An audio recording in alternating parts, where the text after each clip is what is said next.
have 6 jointed legs, a pair of antennae, and 3 body parts called a head, thorax, and abdomen. The 4 wings and the 6 legs of a butterfly are attached to its thorax.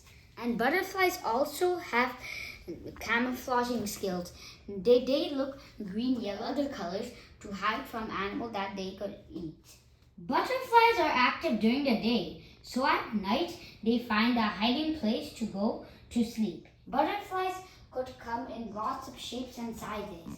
The biggest one was about 6 inches big.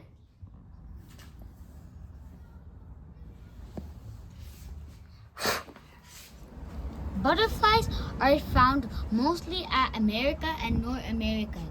But butterflies are common in all countries except Antarctica and Greenland.